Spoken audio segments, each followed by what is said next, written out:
biloko yo kendelaki moninga kasi soki ozwi yango te ekomaka sangwa mawa moninga nauta na eternité o Yahweh naya na mobembo na se na moi oyo papa mpona yeba monene na yo Yesue sima na kozonga na mboka na papa mobembo eza makambo ebele na mobembo nde bayebaka makambo mingi ye oya ngai nde sango ya mawa ye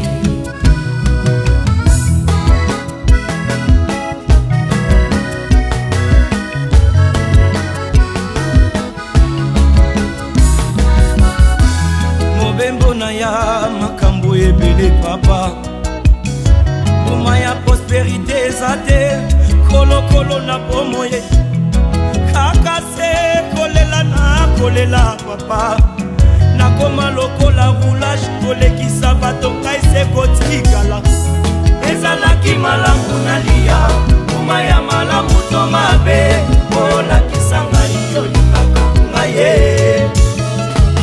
soki mpona elonga na ngai nandimi nalia mwana pade na liloba na yo na mobimba nango ye wapi yo Yesue aya wapi yo nzambe na pasa langa betie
Il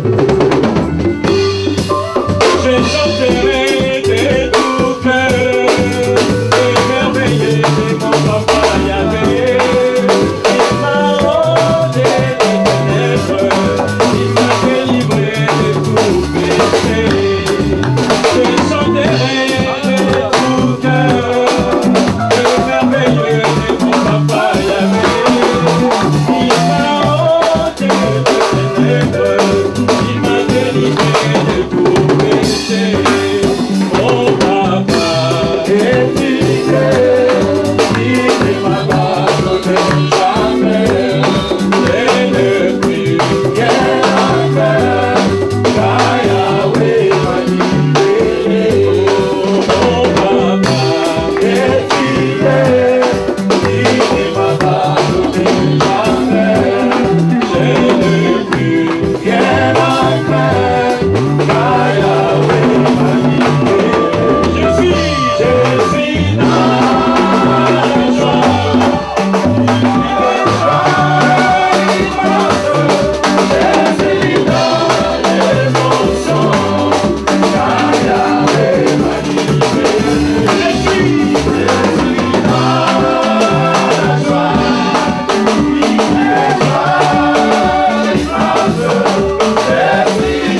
suivre.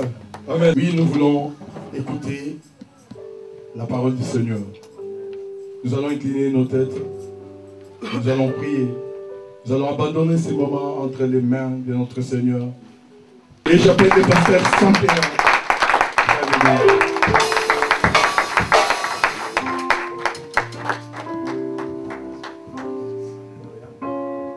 Bonsoir à toutes et à tous.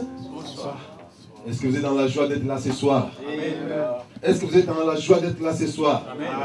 Est-ce que nous pouvons les manifester en acclamant le Seigneur?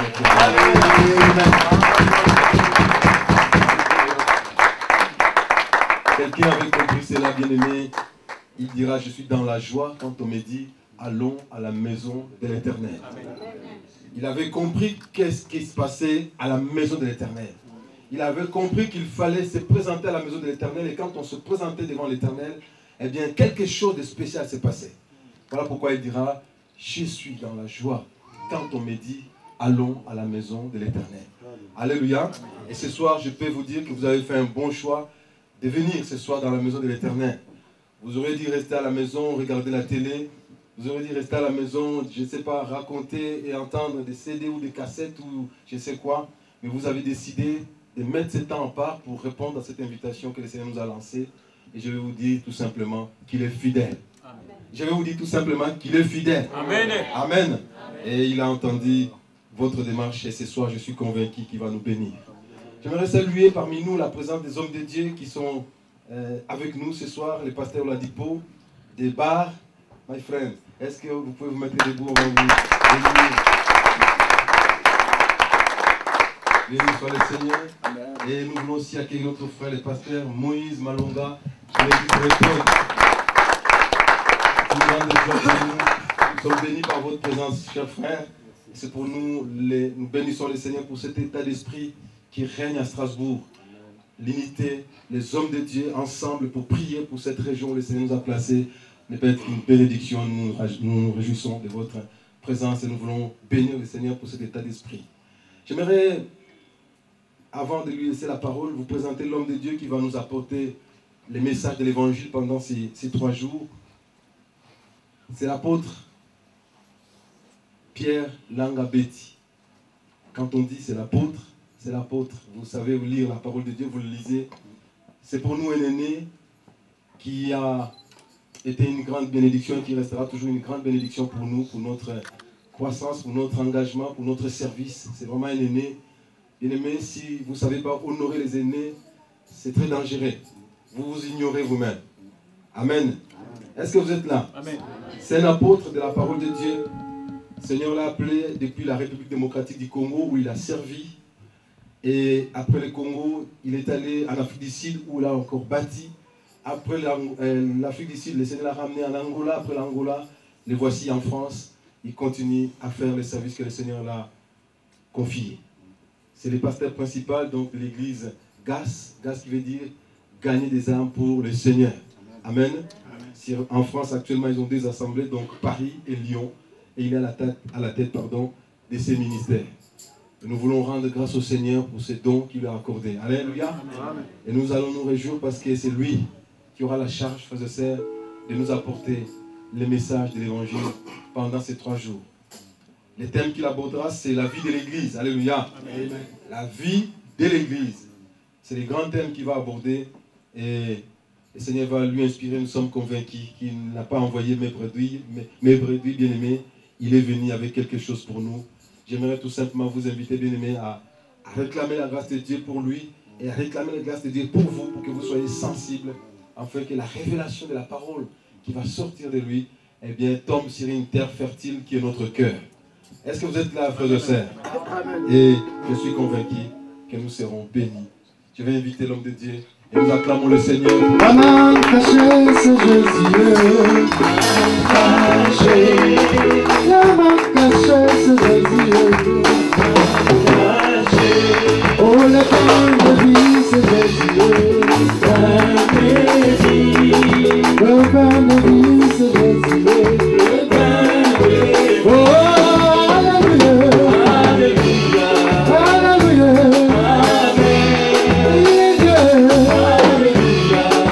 Alléluia.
Au nom de Jésus-Christ, notre Seigneur et Sauveur. Amen. Avant toute chose, je vais rendre gloire à notre Dieu qui a permis que nous puissions nous retrouver dans sa présence. Bien-aimés, il y a des gens qui ont fait des programmes, qui ont planifié, mais ces programmes n'ont pas eu lieu parce que Dieu n'a pas permis. Mais si nous nous retrouvons dans ces lieux, c'est vraiment par la grâce de notre Dieu. Amen. Et nous lui sommes infiniment reconnaissants. Alléluia. Amen. Que Dieu soit loué. Et merci à l'homme de Dieu, le pasteur Sébastien Sampera, pour cette invitation. C'est vraiment une marque de confiance en ma personne. Et quelque part, c'est aussi la reconnaissance à la grâce que Dieu m'a donnée, qui a fait que le pasteur puisse m'inviter pour être l'orateur de ce séminaire de 3 jours. Merci pour les hommes de Dieu, merci pour votre présence, que le Seigneur vous bénisse pour cette unité. Merci à tous les bien-aimés, que le Seigneur vous bénisse, car si nous sommes là aujourd'hui, si nous prêchons la parole de Dieu, c'est parce que vous êtes là. Amen. Que l'Éternel vous bénisse pour votre disponibilité.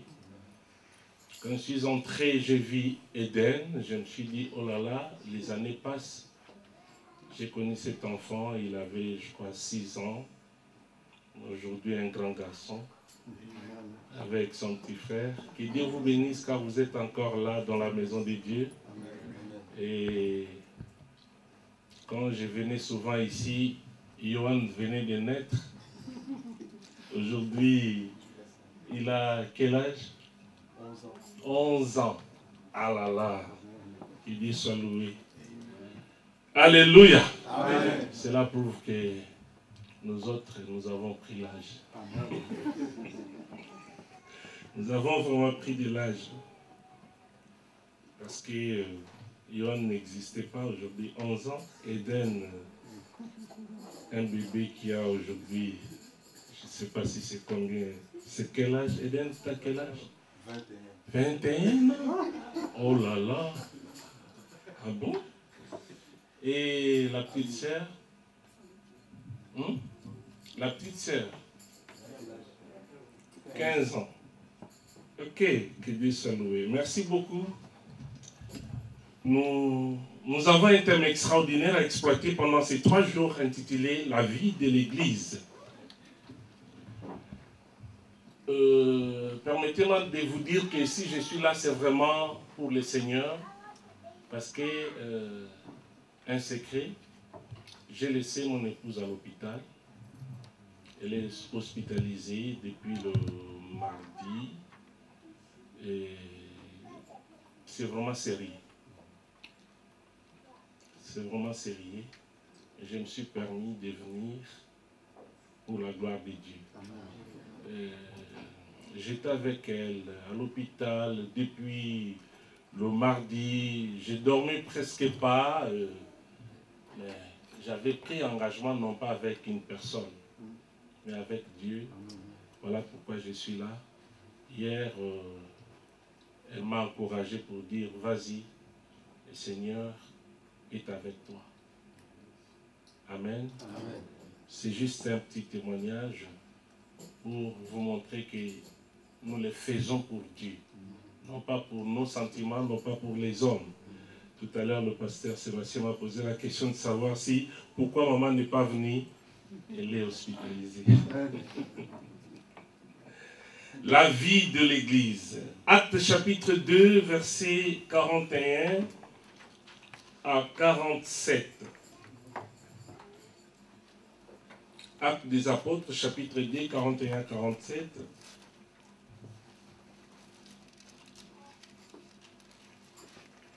Et nous allons encore voir Actes des Apôtres, chapitre 4. J'ai besoin de... Oui. Moi, je préfère les jeunes. Ah. Oui, maman, tu veux faire la lecture? Ah, il n'y a pas de gêne. Ils peuvent commencer, les jeunes. Oui, oui, papa.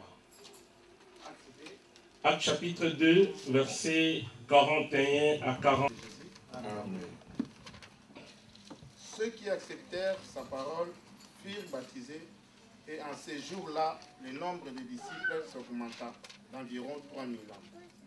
Ils persévéraient dans l'enseignement des apôtres, dans la communion fraternelle, dans la fraction du pain et dans les prières. La crainte s'emparait de chacun et il se faisait beaucoup de prodiges et de miracles par les apôtres. Tous ceux qui croyaient étaient dans les mêmes lieux et ils avaient tout en commun. Ils vendaient leurs propriétés et leurs biens et ils en partageaient les produits entre tous, selon les besoins de chacun. Ils étaient chaque jour tous ensemble assidus au temple. Ils rompaient les pains dans les maisons et prenaient leur nourriture avec joie et simplicité de cœur, louant Dieu et trouvant grâce auprès de tout le peuple. Et le Seigneur ajoutait chaque jour à l'Église ceux qui étaient sauvés. Amen. Amen. Acte chapitre 4, versets 32 à 37. Actes des Apôtres, chapitre 4, versets 32 à 37. Je lis la parole au nom de Jésus. Amen. La multitude de ceux qui avaient crié n'était qu'un cœur et qu'une âme. Nul ne disait que ses biens lui appartinssent en propre, mais tout était commun entre eux.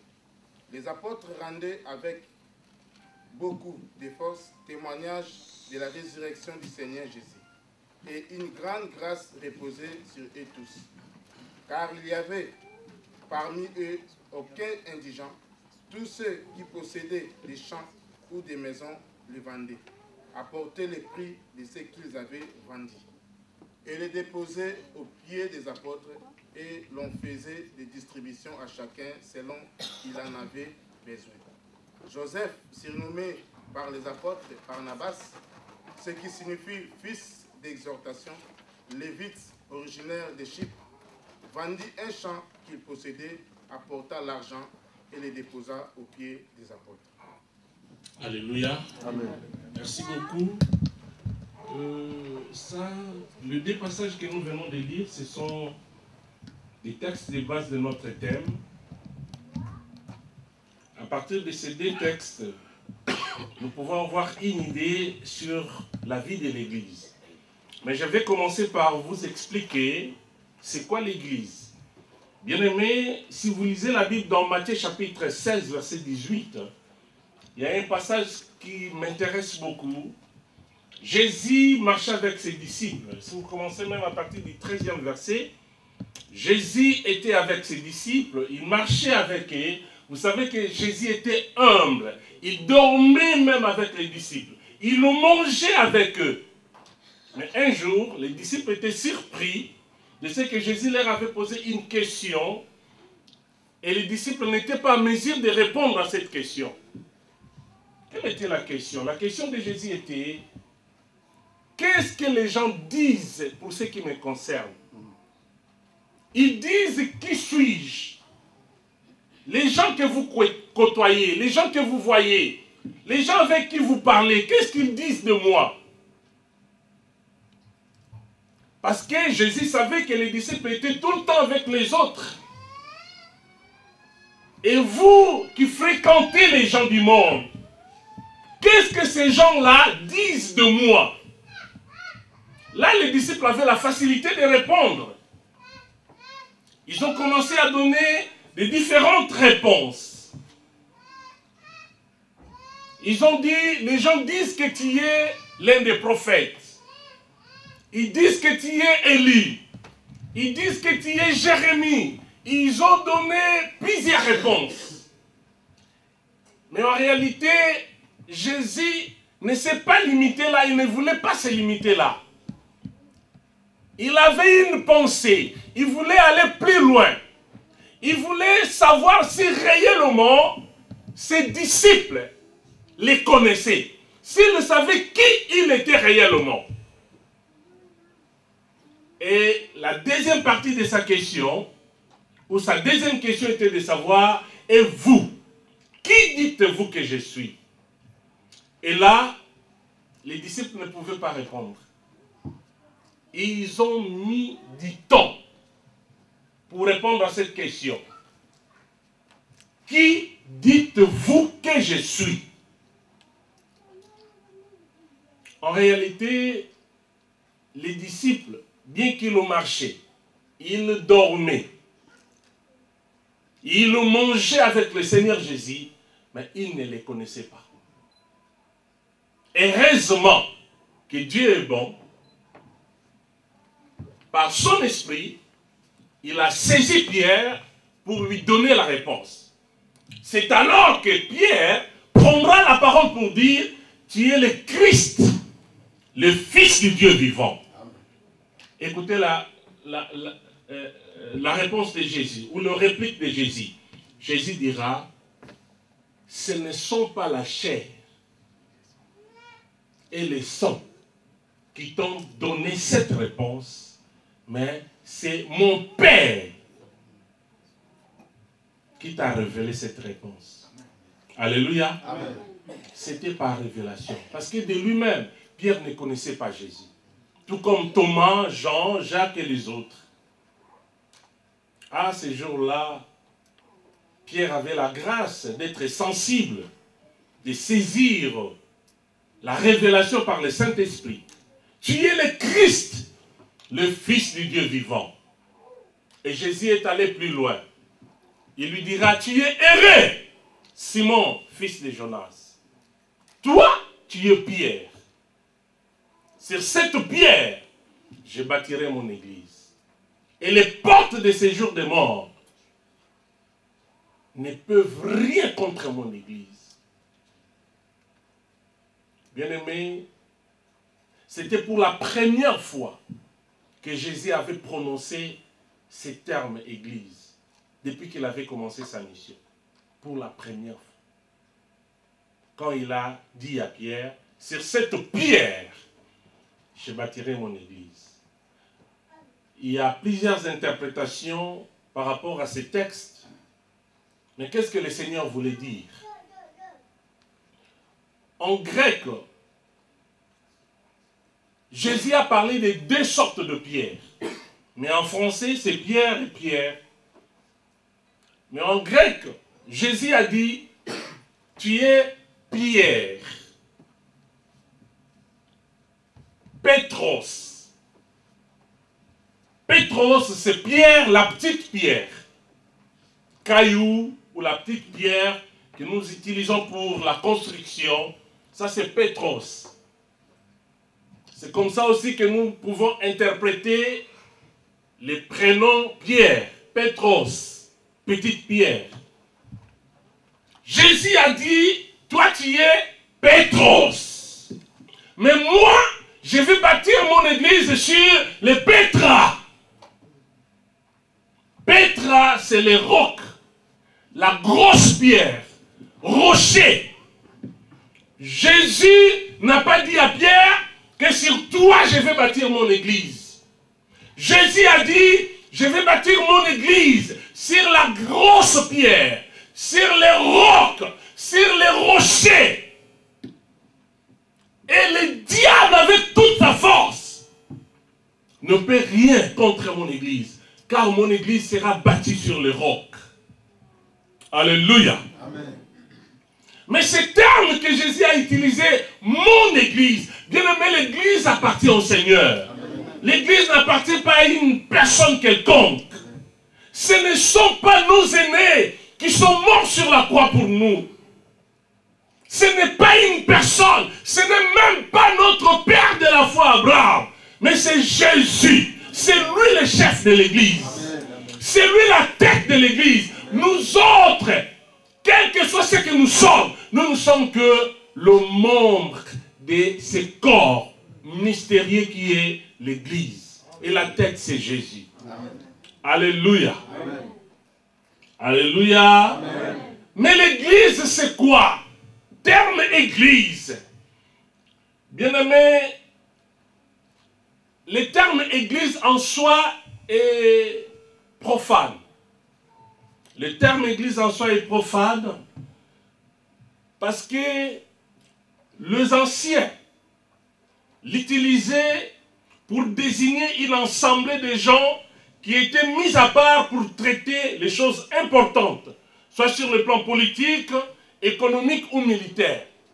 Et les termes qu'ils utilisaient pour désigner cette assemblée-là, ou ces assemblées-là, c'était l'église. En grec, église voulait dire tout simplement ensemble, rassemblement de gens qui sont mis à part pour parler des choses importantes pour le pays. Que ce soit sur le plan économique, sur le plan militaire, sur le plan politique. On ne prenait pas n'importe qui, mais les gens qui étaient choisis, l'église. Les gens qui étaient mis hors des autres. Les gens importants. Voilà l'église. Ce terme désigné de gens importants, choisis, mis à part pour parler des choses importantes. Alléluia. Amen. Mais ici, je viens de vous dire que Jésus l'a utilisé pour la première fois en disant « Je bâtirai mon église ». Mais comprenez que l'église existait déjà dans la pensée de Dieu. Amen. Alléluia. Amen. Il y a un homme dans la Bible qui s'appelle Étienne. Étienne était lapidé. Mais pendant que les Juifs lapidaient Étienne, Dieu lui a donné la révélation. Alléluia. Amen. Il parlait. Pendant qu'il parlait, il a parlé de l'ensemble des gens du peuple juif sortis de l'Égypte pour aller dans la terre promise. Et les termes qu'Étienne a utilisés pour désigner cette assemblée, c'était aussi l'église. Et l'église, peuple de Dieu. Parce que ce peuple-là était le peuple de Dieu. Le peuple que Dieu s'est choisi lui-même pour amener quelque part dans la terre promise. L'église était déjà dans la pensée de Dieu. Et dans le Nouveau Testament, Jésus l'a utilisé pour entrer dans cette pensée de Dieu. Mais comprenez que cette église a connu sa naissance seulement les jours de la Pentecôte. Jésus parlait de l'église. Mais Jésus n'a pas commencé théoriquement une église.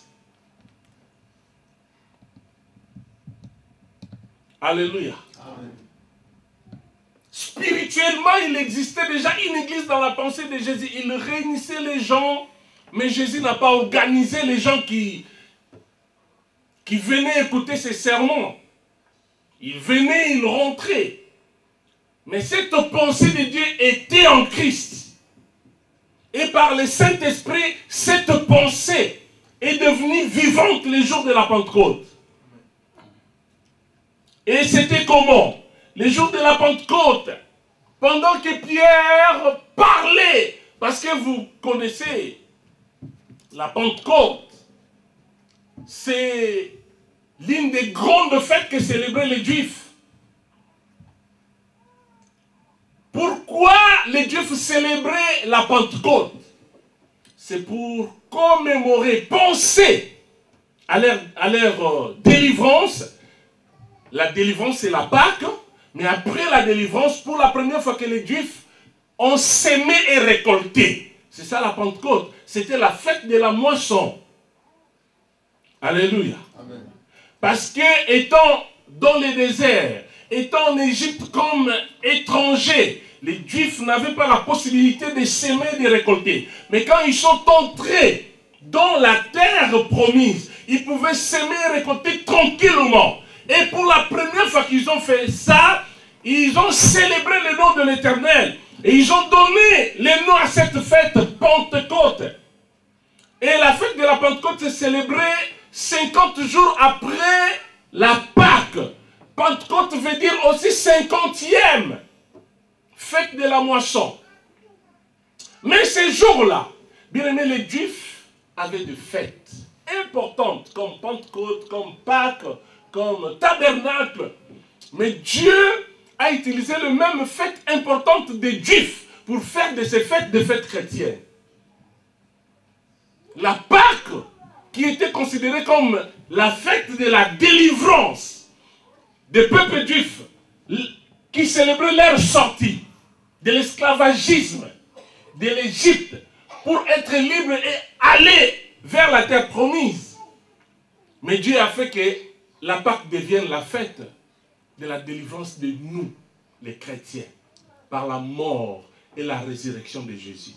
Aujourd'hui, la Pâque, ce n'est plus seulement la fête de la libération des Juifs, mais la Pâque aujourd'hui, c'est la fête de la résurrection de Jésus-Christ. Dieu a changé des choses. Et de même pour la Pentecôte, qui était une fête de la moisson, Dieu a fait que cette fête devienne la fête de l'avenir du Saint-Esprit. Alléluia. Amen. Et Dieu a utilisé cette fête importante pour les Juifs pour accomplir sa promesse. Parce que Jésus avait dit, je ne vous laisserai pas orphelins. Je vous enverrai les consolateurs. Quand il viendra, il vivra éternellement avec vous. Et jusqu'aujourd'hui, nous sommes avec lui. Amen. Amen. Et les jours où cette promesse est accomplie, c'était les jours de la Pentecôte. Les chrétiens étaient là. Les croyants étaient là, réunis dans la chambre haute. Ils avaient peur des gens qui avaient tué Jésus. Ils se disaient qu'ils ne vont pas entrer dans ces lieux, dans cette salle, dans la chambre haute pour nous tuer comme ils ont fait avec notre maître. Ils avaient peur, ils tremblaient. Mais les jours de la Pentecôte, pendant que les Juifs étaient réunis pour célébrer leur fête de la moisson, Dieu a envoyé le Saint-Esprit. Le Saint-Esprit est venu ces jours-là. Toutes les portes étaient fermées. Toutes les fenêtres étaient fermées. Mais ils ont senti un mouvement. Ils ont senti un courant. C'était le vent. Et ce n'était pas n'importe quel vent. Et ce vent, c'était le Saint-Esprit. Et la Bible dit que chaque personne dans cette salle était remplie du Saint-Esprit. Ils ont commencé à prier en langue. Ils ont commencé à prophétiser. Alors les gens qui étaient dehors, qui célébraient leur Pentecôte de la moisson, étaient troublés. Parce que les gens remplis du Saint-Esprit faisaient des bruits. Ils criaient. Ils sont venus se rendre compte de la situation. Qu'est-ce qui se passe dans cette salle? Ils ont commencé à interpréter de leur façon. Ils sont ivres. Alors qu'il n'était que 9h du matin. Ils sont ivres. C'est comme ça que toujours Pierre, saisi par le Saint-Esprit, il a pris la parole, il a commencé à parler. Il a dit, nous ne sommes pas ivres. Il est encore 9h du matin. C'est l'accomplissement de la parole. Alléluia. Il avait dit, vous recevrez une puissance. Le Saint-Esprit surviendra sur vous. Et vous serez mes témoins. Il a accompli sa parole. Et Pierre a commencé à prêcher. La Bible dit, ce même jour-là, 3000 personnes étaient touchées par la puissance de la parole. Ils se sont convertis. Voilà l'accomplissement de la prophétie. L'Église a commencé ce jour-là. L'Église. Amen. Amen. Voilà comment l'Église a commencé. Et ce mot église est employé 114 fois dans le Nouveau Testament. 114 fois on parle de l'église. Alors l'église c'est quoi? Pour mieux connaître l'Église, nous devons comprendre l'origine de ces mots. Le mot Église est d'origine grecque, ecclésia. C'est un mot composé. Ah. Bon, un mot composé. Il y a ek et kaléo. Ek veut dire hors de. E et k. Ek et k veut dire hors de. Kaléo veut dire, kaléo K-A-L-E-O veut dire appeler. Ecclésia veut dire appeler hors de. L'église, c'est l'ensemble des gens qui sont appelés hors d'eux. Appelés hors d'eux. Donc en français, nous pouvons comprendre ces termes comme étant l'église c'est un rassemblement, l'église c'est un peuple, l'église c'est une assemblée. L'église. Alléluia. Alors l'église est la communauté de tous ceux qui sont appelés hors du monde, hors de péché, hors de paganisme, pour servir Dieu par la foi en Jésus-Christ, à qui ils ont promis fidélité. C'est ça l'église. Les gens qui sont appelés hors du monde, hors du paganisme, hors de péché, pour servir Dieu par la foi en Jésus-Christ, à qui ils ont promis fidélité. L'église, c'est une ensemble de personnes mises à part, c'est-à-dire des gens sanctifiés qui professent et promettent fidélité et obéissance au Seigneur Jésus-Christ. L'église, c'est un peuple mis à part pour Dieu. Nous sommes un peuple. Nous ne sommes pas n'importe quel peuple, mais nous sommes un peuple de Dieu. Dieu nous a mis à part pour lui. Alléluia. Amen. Alléluia. Amen. Voilà, bien-aimés, je voulais commencer par définir l'église. Et je vais aller essayer de progresser. Nous sommes en train de parler de la vie de l'église. Vous avez déjà compris c'est quoi l'église. L'église, c'est l'ensemble des gens. L'église, vous savez, la vie, c'est l'ensemble des activités d'une personne dès sa naissance jusqu'à la mort. Quand on parle de la vie, c'est l'ensemble des activités d'une personne dès sa naissance jusqu'à la mort. Mais quand nous parlons de la vie de l'église, nous voulons voir les activités qui se font parmi les gens qui sont mis à part pour Dieu. Tout ce qu'ils font. Les gens mis à part pour Dieu ont toutes les activités qu'ils font. Ça, c'est la vie de l'église. Alléluia. Amen. Nous voulons donc parler dans ces thèmes de l'ensemble des activités qui doivent nécessairement se passer là où les gens qui professent Christ se rassemblent. Alors, quelles sont les activités de l'Église? Parce que nous voulons parler de la vie de l'Église. Dans les passages que nous avions lus de Actes chapitre 2 et Actes chapitre 4, on nous montre la vie de l'Église. Depuis ces jours-là où Pierre était saisi par le Saint-Esprit pour parler et que les Juifs étaient touchés par la parole de Dieu, les Juifs ont dit à Pierre, que devons-nous faire? Pierre leur a dit, convertissez-vous et répentez-vous. Alléluia. Amen. Pour faire partir de l'église, il faut commencer par les commencements. La conversion. Malheureusement, aujourd'hui, nous avons des gens dans l'église qui ne sont pas passés par la conversion. C'est pourquoi il y a la confusion dans l'église. Il y a des gens qui chantent qui ne sont pas passés par la conversion. Il y a même des gens qui prêchent qui ne sont pas passés par la conversion. Ça, c'est la confusion totale. Mais ces jours-là, Dieu a voulu que nous puissions avoir un modèle. Type, par excellence de l'église, il faut passer par la conversion. Convertissez-vous.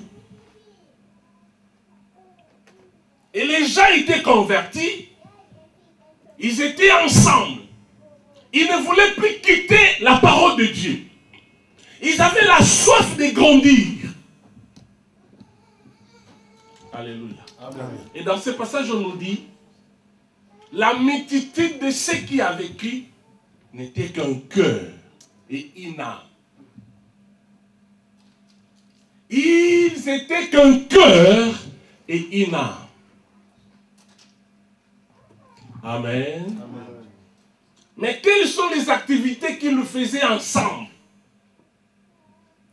Toutes les activités de l'église ici, dans ces passages, toutes les activités sont englobées ou résumées par la persévérance. Ils persévéraient. Toutes les activités de l'église sont caractérisées par la persévérance. Ils persévéraient. Tous ces gens-là, convertis, qui avaient reçu Jésus, qui étaient baptisés, persévéraient. Ils persévéraient en quoi? Ils persévéraient, je commence à citer, voici les activités de l'Église. Ils persévéraient en quoi? Première chose, ils persévéraient dans les enseignements des apôtres. Ils persévéraient dans les enseignements. Ils voulaient chaque jour écouter la parole de Dieu. Bien-aimés dans le Seigneur, la parole de Dieu est importante pour tout enfant de Dieu. Amen. Vous ne pouvez pas vous dire enfant de Dieu sans pour autant avoir une certaine connaissance de la parole de Dieu. Si vous vous dites enfant de Dieu, vous devez faire un effort pour connaître la parole de Dieu.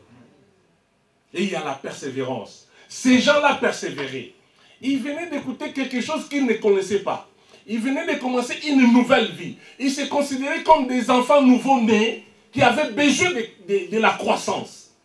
Ils ont compris qu'ils ne pouvaient pas croître sans la parole de Dieu. L'élément de base pour la croissance d'un chrétien, c'est la parole de Dieu. Voilà pourquoi ils étaient toujours tout autour de la parole. Écoutez la parole, persévérer dans la parole. Alléluia. Amen. Et bien aimé, la parole a changé la vie de ces gens-là. La parole a donné un autre sens dans la vie de ces gens-là. Dans Actes des Apôtres, chapitre 17, verset 11, la Bible nous parle des chrétiens, des Juifs de Bérée. La Bible dit que ces Juifs de Bérée avaient des sentiments plus nobles que les Juifs de la Macédoine. Et quand ils recevaient la parole de Dieu, ils les examinaient chaque jour pour savoir si ce qu'on leur enseignait était exact. Donc chaque jour, ils lisaient la Bible. Ils lisaient la parole. Alléluia. Amen. Dans la vie de l'Église, il y a la persévérance aux enseignements. La persévérance, c'est lire la parole. Être toujours tout autour de la parole de Dieu. Avoir une certaine connaissance de la parole de Dieu. Bien aimé, la parole de Dieu est importante. Amen.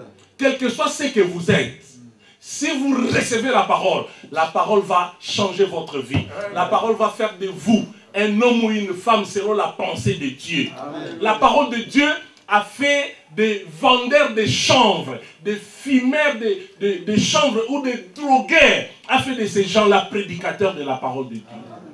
La parole est puissante.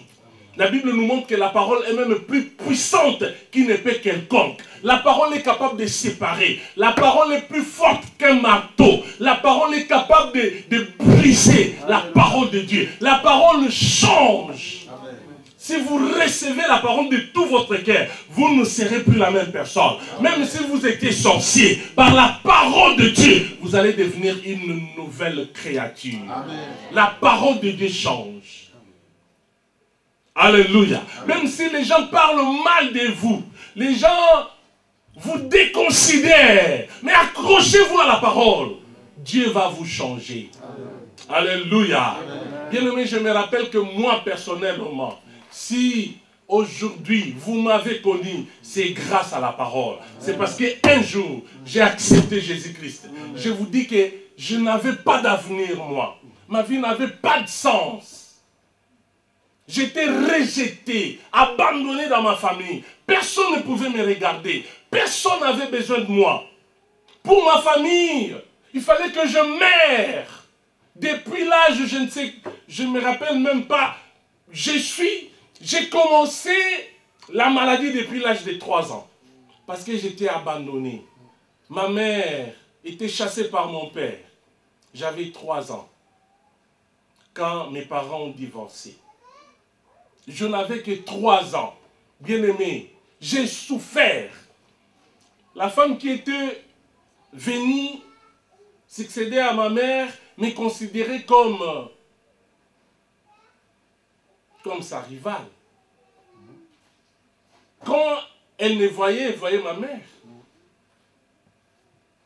Elle ne voulait pas que je vive. Même quand j'étais malade, j'étais abandonné à moi-même. Et j'ai souffert comme ça toute mon enfance. Toute mon enfance, j'ai souffert. Dans la maison de mon père, mais j'étais comme un domestique. J'étais même chassé plusieurs fois par mon père de quitter la maison. Bien aimé, si c'était aujourd'hui, j'allais être un enfant de la rue. Pour manger, j'allais ramasser des choses dans des marchés. Moi, que vous voyez là. J'ai été plusieurs fois receveur. Qu'est-ce que je n'ai pas fait? Alléluia. Amen. Mais un jour, j'ai reçu la parole de Dieu. La parole a changé ma vie. Amen. Je ne pouvais même pas étudier qui. Personne n'était là pour payer mes frais scolaires. J'avais arrêté les études. J'étais encore jeune. J'avais arrêté les études. J'étais en... Ah, vous ne comprenez pas comment se passent les études chez nous. Bon, j'étais en 3e des humanités, au moins, le pasteur Sampera peut comprendre. J'étais en 3e des humanités quand j'ai arrêté les études. Je suis devenu voleur, je suis devenu receveur. Mais seulement quand j'ai reçu le Seigneur, les gens de l'église m'ont donné un peu d'argent pour reprendre mes études. C'est comme ça que j'ai continué les études. Grâce à l'église. La parole de Dieu est importante. Moi, il y avait des gens. Notre église protestante où je priais recevait des dons qui venaient de l'Angleterre parce que c'était une église protestante. Et quand on distribuait tout aux parents, aux papas de l'église, ce qui restait, les habits qui n'avaient plus de forme, c'est ce qu'on me donnait, moi. J'ai souffert toute ma vie. Gloire à Dieu. Amen. J'ai dit, si je suis ce que je suis, c'est vraiment la grâce. Amen. C'est pourquoi je ne blague jamais avec l'œuvre de Dieu. Je ne blague jamais avec le Seigneur. Je sais où le Seigneur m'a ramassé. J'étais vraiment quelque part dans la poubelle, prêt à être enterré. Mais le Seigneur m'a récupéré. C'est la grâce de Dieu. Parce qu'un jour, j'ai reçu la parole de Dieu. Ne méprisez pas la parole de Dieu. Ne négligez pas la parole de Dieu. Quel que soit ce que vous êtes, si vous ajoutez la parole de Dieu, vous deviendrez une personne importante. La parole de Dieu change. Voilà pourquoi, ayant compris l'importance de la parole de Dieu, les chrétiens de l'église primitive persévéraient. Ils persévéraient dans les enseignements. Chaque jour, ils étaient là. Ils avaient besoin d'écouter, d'apprendre, de connaître davantage, d'aller de l'avant dans leur connaissance. C'est ce que nous devons aussi rechercher. Bien-aimés, nous devons chercher à augmenter notre connaissance. Pour ce faire, il faut lire la parole de Dieu. Il faut avoir du temps pour lire la parole de Dieu. Il faut avoir ce temps d'être là comme aujourd'hui, d'écouter les enseignements. Alléluia. On n'aura pas le temps de tout parler, mais la parole de Dieu est importante. Jésus a dit à ses disciples, vous êtes déjà purs à cause de la parole que je vous ai donnée. Quand vous recevez la parole, vous êtes sanctifiés. Quand vous recevez la parole, vous êtes purifiés. La parole est capable de délivrer. La parole est capable d'enlever la malédiction. La parole est capable de transformer. Dans la vie de l'Église, il y a la parole, la persévérance dans la parole, dans les enseignements. La deuxième chose dans la vie de l'Église, la persévérance dans la prière. Les gens qui étaient dans la chambre haute, si vous lisez Actes des Apôtres, chapitre 1, verset 14, la Bible dit, ils persévéraient dans la prière. Ils ne persévéraient pas seulement dans la parole, mais aussi dans la prière. Chaque jour, ils étaient là en train de prier. Envoie-nous le Saint-Esprit que tu nous as promis. Donne-nous ta puissance. Protège-nous. Accomplis. Bien-aimés, nous devons persévérer dans la prière. Celui qui prie devient de plus en plus fort. Celui qui prie devient de plus en plus puissant. La prière amène la divinité dans la vie de l'homme. Moïse est devenu comme Dieu à cause de la prière. Tellement qu'il priait beaucoup. La Bible dit qu'un jour, il est monté. Il est allé faire 40 jours dans la présence de Dieu sur une montagne. Quand Moïse est descendu, les gens ne pouvaient plus lui fixer le regard.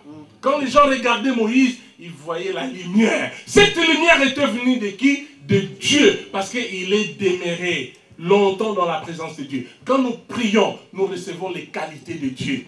Quand nous prions, nous recevons l'onction de Dieu. Quand nous prions, nous recevons la nature de Dieu. Amen. La prière, prier c'est parler avec Dieu. Et quand vous parlez avec Dieu, Dieu vous communique sa nature. Il faut aimer la prière. C'est difficile aujourd'hui pour nous chrétiens de prier. Les chrétiens préfèrent passer tout le temps devant la télé que de prier ou de lire la parole de Dieu. La prière, rien ne peut remplacer la prière pour nous bien-aimés dans le Seigneur. La prière peut vous donner ce que rien dans ce monde ne peut vous donner. Amen. Alléluia. Amen. Priez. Cherchez à avoir les désirs de la prière. La prière est très très importante pour nous. Amen. Amen. Il persévérait dans la prière. Autre chose,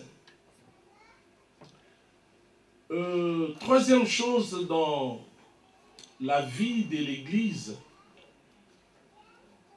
la communion fraternelle. La Bible dit, il persévérait dans la communion fraternelle. Écoutez, la communion fraternelle, c'est les chants. Les chants pour récolter l'amour.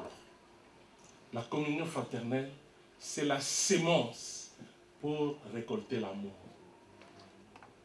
Sans la communion fraternelle, il n'y a pas d'amour. Or, le Seigneur nous appelle à l'amour. Il a dit dans sa parole, dans Jean chapitre 13, 34 à 35, « Aimez-vous les uns les autres, comme je vous ai aimé. En ceci, tous connaîtront que vous êtes mes disciples. » L'amour n'est pas facile. La Bible dit que le cœur de l'homme est mauvais. Il est tortueux par-dessus tout. Qui peut les connaître? Mais pour avoir l'amour, il faut la communion fraternelle. Quand vous commencez à faire un effort, à vous oublier, à être avec les autres, ça, c'est une sémence. Voilà pourquoi Jésus ne faisait exception de personne. Il mangeait même avec les païens. Jésus, il manifestait la communion fraternelle. Il mangeait avec ses disciples. Il était avec ses disciples. Il allait même, il quitte sa maison, il quitte ses occupations pour aller visiter Marie et Marthe. Vous voyez dans la Bible, n'est-ce pas? C'est lui qui va vers eux. Il va vers eux.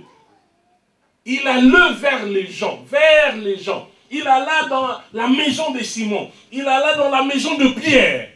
La communion fraternelle. Vivre ensemble avec les autres. Ça, c'est la sémence pour récolter l'amour. Bien-aimé, c'est difficile d'aimer sans Dieu. Parce que dans l'homme que nous sommes, la chair, il n'y a pas d'amour. Il n'y a que l'intérêt. L'homme ne cherche que son intérêt. Alléluia. Mais quand vous commencez par la communion fraternelle, vous allez récolter l'amour. Vous aurez dans votre cœur l'amour pour les autres. Vous savez, la Bible nous dit, personne ne peut aimer quelqu'un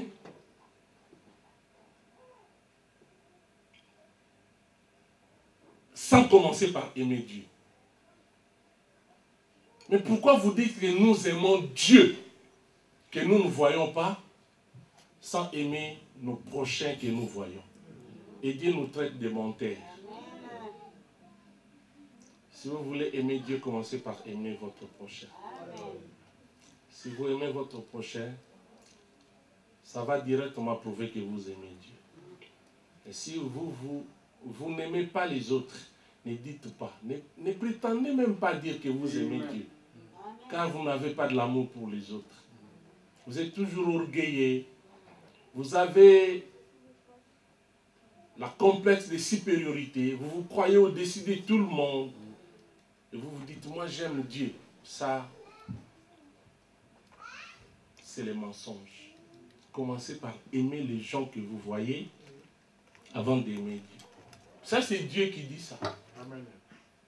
Il dit, vous ne pouvez pas dire que vous m'aimez aussi longtemps que vous n'arrivez pas à aimer vos bien-aimés que vous voyez. Et cherchez à cultiver la communion fraternelle. Alléluia. Amen. À fréquenter les autres. À vous mettre à la place des autres. N'ayez pas une haute opinion de vous-même. La Bible dit, qu'est-ce que vous différenciez des autres? Qu'est-ce que vous avez que les autres n'ont pas? Vous savez, il y a 2 versets dans la Bible qui sont très profonds. Il y a un verset dans 2 Corinthiens chapitre 4, verset 7 qui dit, 1 Corinthiens ou 2 Corinthiens, on peut vérifier, qui dit, qu'est-ce que tu as que tu n'as pas reçu? Qu'est-ce que toi tu as que tu n'as pas reçu? Mais si tu l'as reçu, pourquoi te glorifies-tu comme si tu ne l'avais pas reçu? Nous n'avons rien que nous n'avons pas reçu. Tout ce que nous avons, nous l'avons reçu de quelqu'un. Alléluia. Tout ce que nous avons, la beauté, vous l'avez reçu de quelqu'un. L'intelligence, vous l'avez reçu de quelqu'un. La grâce que vous l'avez reçue. La richesse, vous l'avez reçue de quelqu'un. Vous l'avez reçu. C'est 1 Corinthiens 4, 7. 1 Corinthiens chapitre 4, verset 7. Qu'est-ce que vous avez que vous n'avez pas reçu? Mais si vous l'avez reçu, pourquoi vous glorifiez-vous? Bien-aimés, soyons humbles. L'humilité précède la gloire. Amen. Alléluia. Amen. Quand vous vous considérez humble, c'est alors que le Seigneur va vous élever. Alléluia. Et quand vous croyez au-dessus de tout le monde, vous allez être dans la confusion. Parce que vous n'êtes rien. Quand vous vous croyez être au-dessus de tout le monde, c'est ainsi que Dieu verra que vous n'êtes rien. Et quand vous vous humiliez, Dieu verra que vous êtes quelque chose. Amen. Amen. Est-ce qu'on peut acclamer pour la parole de Dieu? Gloire à Dieu. Jésus nous appelle à l'amour, bien-aimés dans le Seigneur. Amen. Papa, vous pouvez nous lire 1 Jean chapitre 4, verset 12, s'il vous plaît.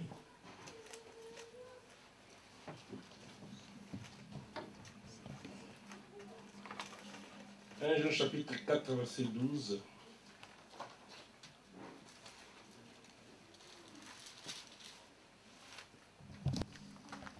Personne n'a jamais vu Dieu. Si nous aimons les uns les autres, Dieu demeure en nous et son amour est parfait en nous. Alléluia. Personne n'a jamais vu Dieu. Pour prouver à Dieu que nous l'aimons, nous devons commencer par nous aimer nous-mêmes.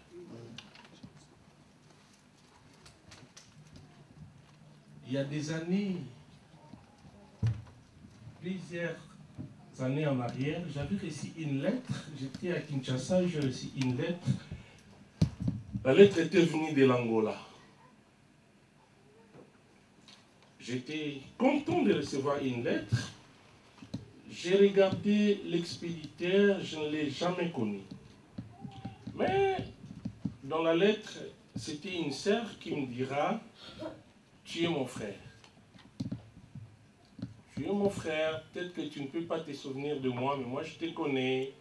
On était encore trop jeunes à l'école des dimanches. On a prié ensemble à l'école des dimanches. Et moi, je me suis rappelé de toi et je t'ai écrit cette lettre. Oh! Moi, je n'ai jamais... Je ne me rappelais pas de cette sœur.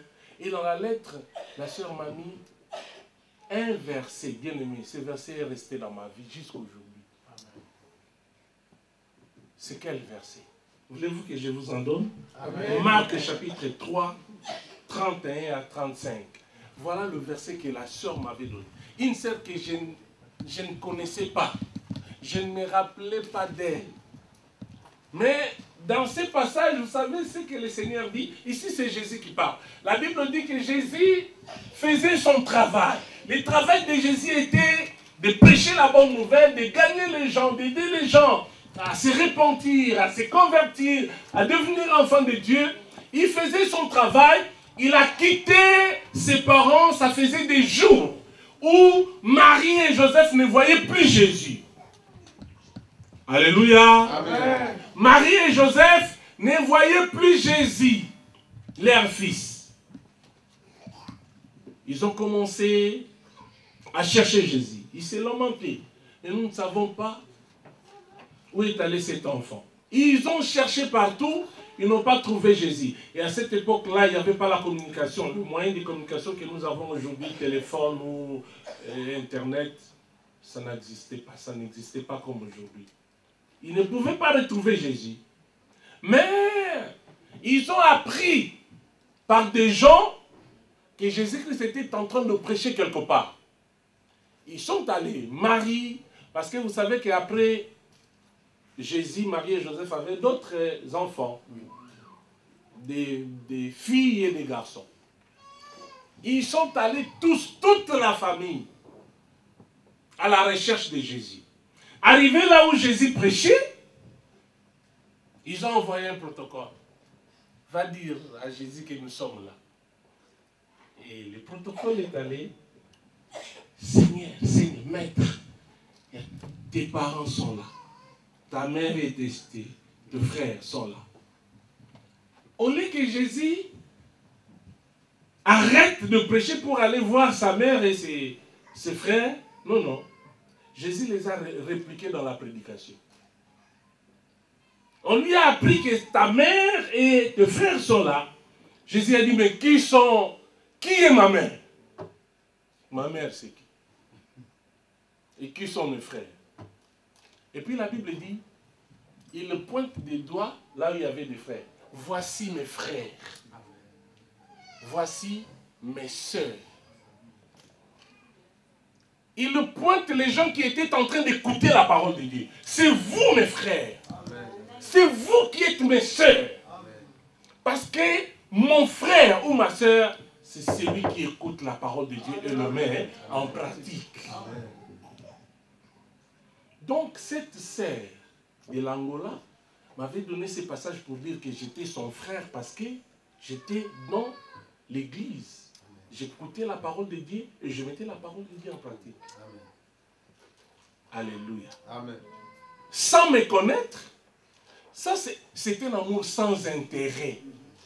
Une personne qui ne me connaissait pas, qui m'encourage pour dire que tu es mon frère. C'est rare aujourd'hui. Hein?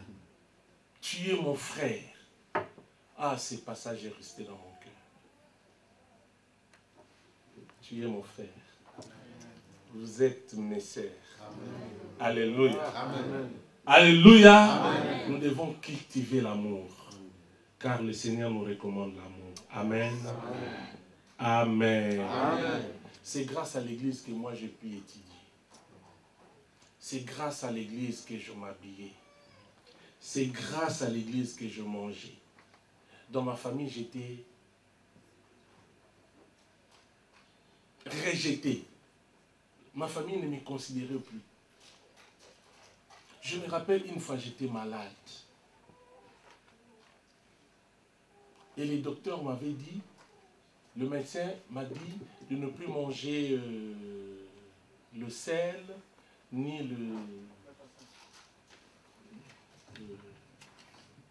je ne me rappelle plus.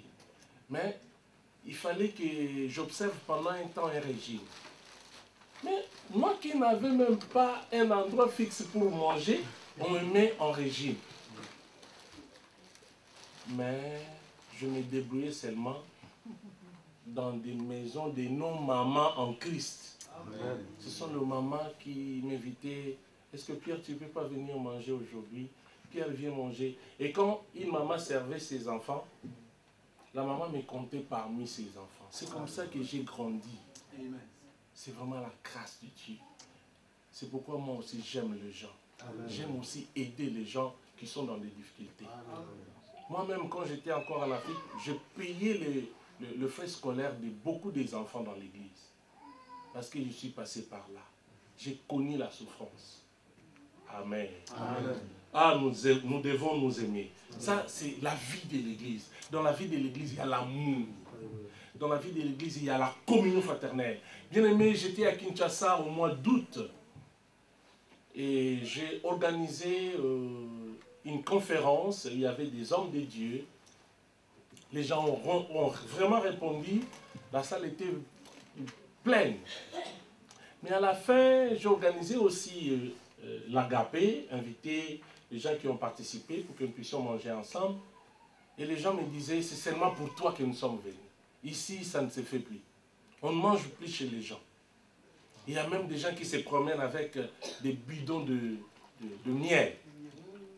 Ils ont peur d'être empoisonnés. Mais dans l'église, il y a l'empoisonnement dans l'église. Il y a des pasteurs qui sont empoisonnés, de frères qui sont empoisonnés dans l'église. Ça, c'est la contradiction avec la pensée du créateur de l'église. Quelle contradiction. Les gens ont dit, mais non, ça ne se passe plus ici, on ne mange plus ensemble parce qu'on ne connaît pas les cœurs des gens. Or, l'église, jusqu'à ces niveaux. Je suis allé en Angola, et au mois de juin, j'étais en Angola, au mois d'août à Kinshasa. Le bien-aimé qui me conduisait dans la voiture avait une bouteille de miel. Dès que je descends pour prêcher, papa, prends un peu de miel pour neutraliser les poisons. Est-ce que vous pouvez comprendre ça? À l'église, à l'église, je vous dis, où est l'amour du Seigneur? Même si on me donne de l'eau à boire, avant même de sortir, me donne des conseils. Il ne faut pas boire, hein, papa. Il ne faut pas boire. Si tu as soif, nous allons nous-mêmes prévoir de l'eau pour toi. Oh! C'est grave. Mais nous, cherchons à être différents. Amen. Gardons la pensée du Créateur de l'Église. Amen. Amen. Alléluia. Amen. Voilà, bien aimé, la persévérance, c'est l'action de demeurer ferme et constant dans un sentiment. Ferme et constant dans un sentiment. Donc nous devons demeurer ferme et constant dans le sentiment d'être les gens de prière, les gens de la parole de Dieu, les gens de l'amour fraternel. Demeurer ferme et constant. Avoir une résolution ferme. Être ferme dans ce que nous voulons entreprendre. C'est comme ça que le Seigneur nous bénira. Amen. Amen. Il y a encore des choses à dire. Peut-être que nous allons continuer demain, faute de temps. Que le Seigneur bénisse sa parole au nom de Jésus. Amen. Le Père, on est très bien pour le Seigneur. Gloire à notre Dieu. Nous allons nous lever pour remercier le Seigneur. Ce n'était qu'une petite introduction. Dans la profondeur, nous allons écouter la parole et nous aurons aussi, bien sûr, des temps de prier. Est-ce que vous pouvez vous lever, s'il vous plaît? Je vous en prie de vous lever vos deux mains et de dire merci à Dieu pour cette parole merveilleuse qu'il a bien voulu nous donner ce soir. Bénissons le Seigneur tous ensemble. Dieu notre Père, nous voulons te dire merci. Dieu le roi des gloires, la Bible nous montre que tu as toujours été derrière ta parole pour l'accomplir. Nous croyons que tu as un plan merveilleux pour nous. Tu nous aimes, Seigneur. Tu nous aimes et tu as un plan merveilleux. Et ce que tu as prévu pour tes enfants, tu l'accomplis. Ce que tu as prévu pour cette église, tu l'accompliras. Ce que tu as prévu pour mon frère qui est dans ces lieux, tu l'accompliras. Accomplis tes desseins dans la vie de cette église, dans la vie de chaque membre de cette église, dans la vie des responsables de cette église, dans la vie de ton serviteur, le pasteur Sébastien, dans la vie de tes serviteurs qui sont venus aujourd'hui dans ces lieux pour montrer la fraternité, la communion fraternelle, dans la vie de maman Marthe, dans la vie des chantres, dans la vie de tout le monde de cette église. Manifeste ta puissance, manifeste ton amour, car tu es le Dieu redoutable. Nous voulons vivre comme une véritable église, Seigneur. Nous voulons vivre comme une véritable église. Que la vie de l'église se fasse voir à nous. Au nom de Jésus-Christ. Gloire à ton nom, Jésus. Oh Jésus, ne changez pas. Jésus, ne changez pas. Alléluia. Jésus, ne changez pas. Il est mon sauveur. Il est toujours le même. Jésus, ne changez pas. Oh, chantons gloire à l'agneau. Chantons gloire à l'agneau. Chantons gloire à l'agneau. Il est toujours le même. Oh papa, Jésus ne change pas. Acclamons le roi, acclamons le roi, le roi. Il est amour. Acclamons le roi, il est mon amour. Il est toujours le même. Papa, Jésus ne change pas. Oh, alléluia, alléluia, alléluia, alléluia, alléluia, nous apparaît. Alléluia,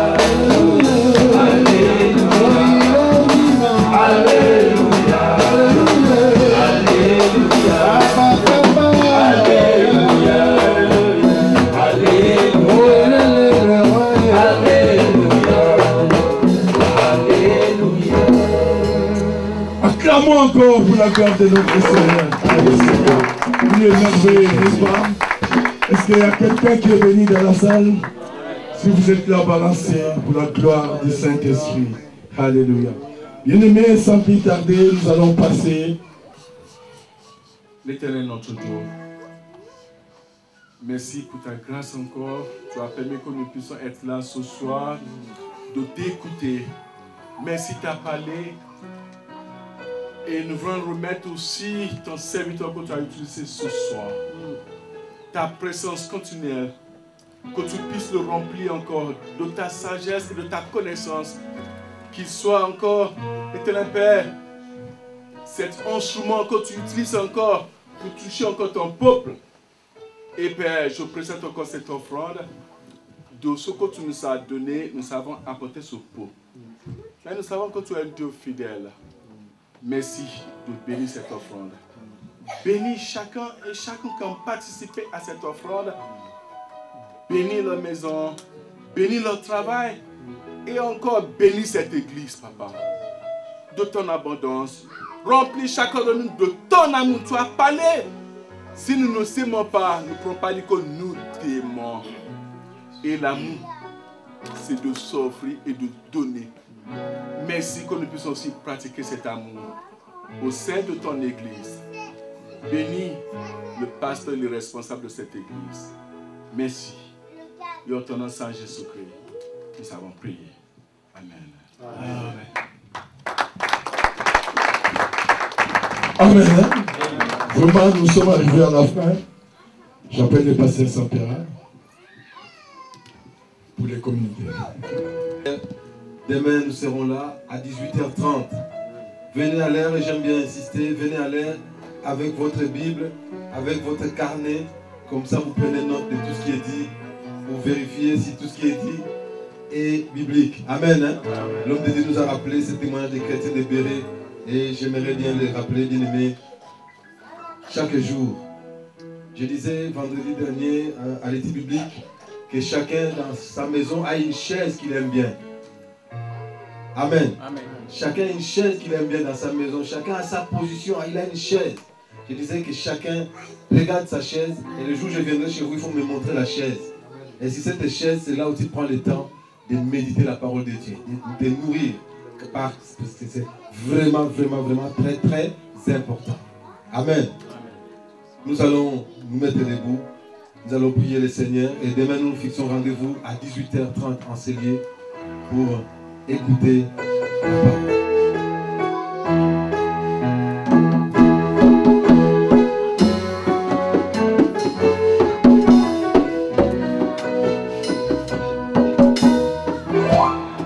Nous voulons te dire merci. Merci Seigneur. Nous voulons te dire merci. Merci Seigneur. Hosanna, alléluia. Alléluia. Hosanna, alléluia. Alléluia. Te dire merci. Merci Seigneur. Nous voulons te dire merci. Merci Seigneur. Louez le Seigneur. Louez, louez. Alléluia. Louez, louez. Alléluia. Louez. Jésus, louez. Louez le Seigneur.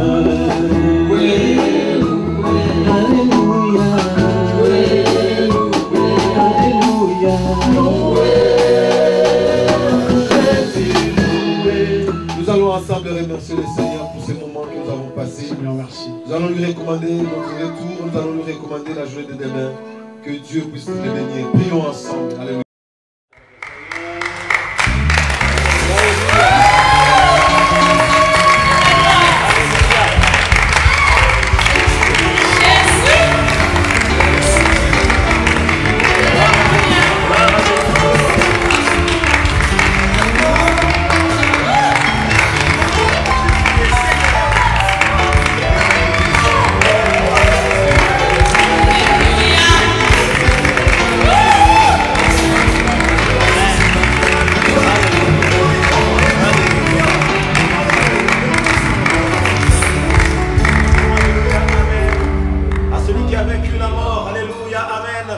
À celui qui est la vie pour l'éternité. Alléluia.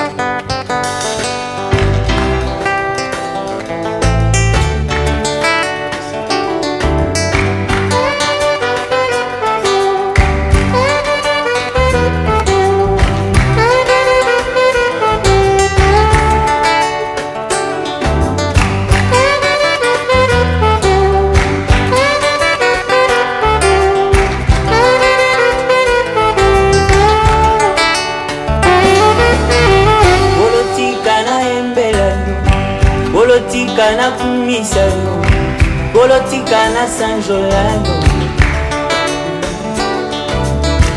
Tikanga ina kumisano, tikanga ina netolano, tikanga ina sanjolano.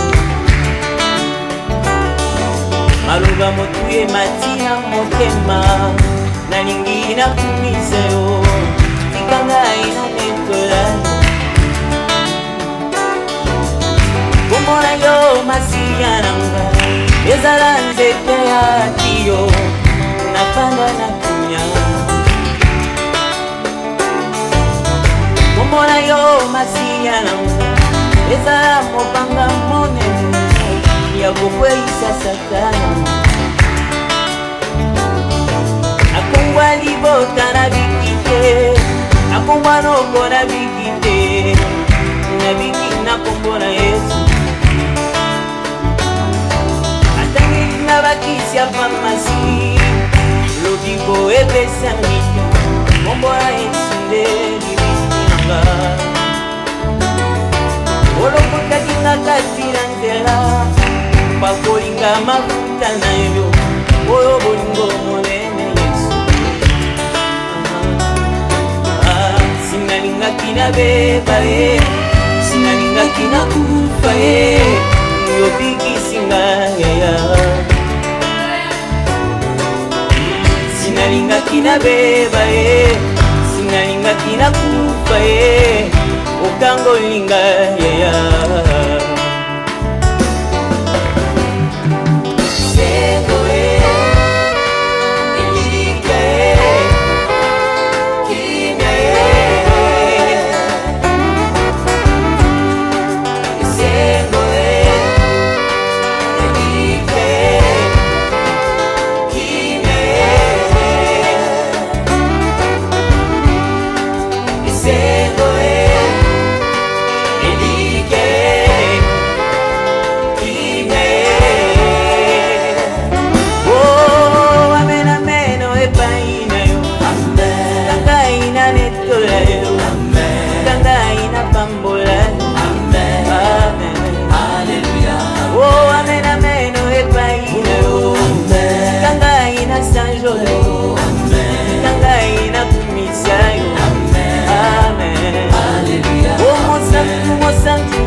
makasi pe maele nyonso eutabi paina yo tikangai na kumisa yo amen nabongisi mesa nanga lelo nalingi nalese yo masanzo ya motema nanga amen atufandaki na kiti na yo sokoluki ngai na sanjoli otelemi oyamba yango amen oh sukumuni ngai na bitumba yomoye